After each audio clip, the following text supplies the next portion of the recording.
former New York City Mayor Mike Bloomberg not ruling out spending $1 billion on this election cycle, either to win the presidency himself or ensure Donald Trump's defeat. This is according to the New York Times. Now, Bloomberg has already spent $200 million on advertising. It's only been 2 months.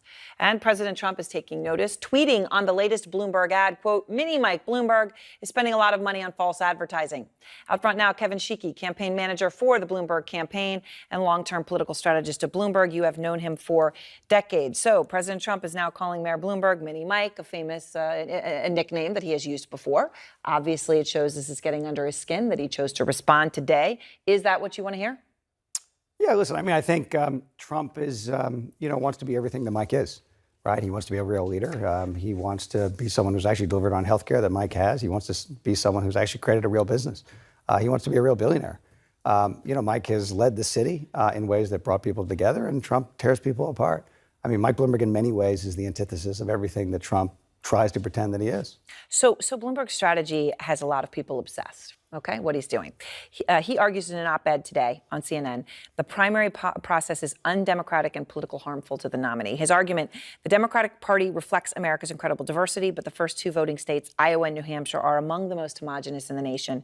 The problem is compounded by the fact that the two early voting states are unlikely to be consequential in the general election, which is a fair point, except for he also said this about the nominee process just 5 days ago. Kevin, here he is. I think we've got a tradition here of 4 states, 2 with caucuses, 2 with elections. They've worked very hard. They love the attention. The system has gotten used to it. And I guess the Democratic Party probably shouldn't take it away. How can you think both those things at the same time? Let it stay the way it is, and it's inconsequential and not the right thing. Well, there's a little bit that's cut off. I was there. We were up in Akron, Ohio, and the part that got cut off is that the rules don't really make any sense. And Mike thought about it, and he wrote an op-ed, which he submitted to you here at CNN to say, hey, these don't make any sense. I think the big issue, which is missing for a lot of people, is that Donald Trump today is winning this election. And it's a really hard thing to hear. It's a tougher thing to believe. But a general election is only fought in 6 states. It's fought in this year. It used to be 10 or 14. This year it'll be 6. It's Wisconsin, Pennsylvania, Michigan, North Carolina, Florida, and Arizona. That's it. Those are the competitive states.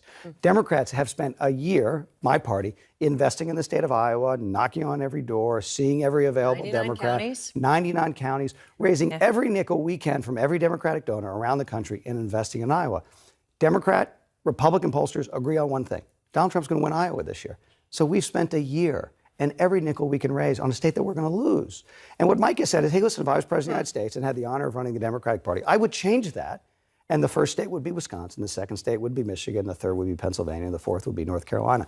Imagine what would be happening now if CNN was headed to Wisconsin tomorrow. The host of the debate. Different conversation. Totally different conversation. And we would, as Democrats, be on the road to winning Wisconsin. Whereas right now we're on the road to lose a state that Donald Trump won by a mere 23,000 votes in the last election. And he'll be there tomorrow night when the Democrats are in Iowa. And he'll be there tomorrow. And he's stronger now than he was the day he won. Okay, so Bloomberg has not ruled out spending $1 billion. It's a lot of money by any stretch of the imagination. However, I think relative comparisons always matter. That's 1.7% of his net worth, according to Forbes.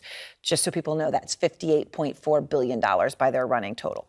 Is there a limit on what he's willing to spend? I know, he stayed out of this for a while. You guys did the math. You felt that there was a return on that investment that you could get. Is there a limit? Yeah, listen, I think Mike didn't use the term $1 billion. The New York Times said, would you spend $1 billion? And Mike didn't answer in the positive or negative, and that's the headline that they wrote. Mike has spent an awful amount of money on this election so far. And what he has said with great clarity is, I will spend whatever it takes to remove Donald Trump from office. He has said, I didn't want to sit on the sidelines. I got in this campaign because I think I have a role to play. And I think if I'm the nominee, I can put together the most diverse, the strongest campaign to defeat the president. And if I'm not the nominee, then I will support whoever the nominee is with my money to make sure that we can fight in those battleground states I mentioned. And just to be clear, if President Trump spent that amount of money, which he wouldn't because he's going to use other people's money, donors and RNC, it would be a third of his fortune, according to Forbes, versus 1.7%.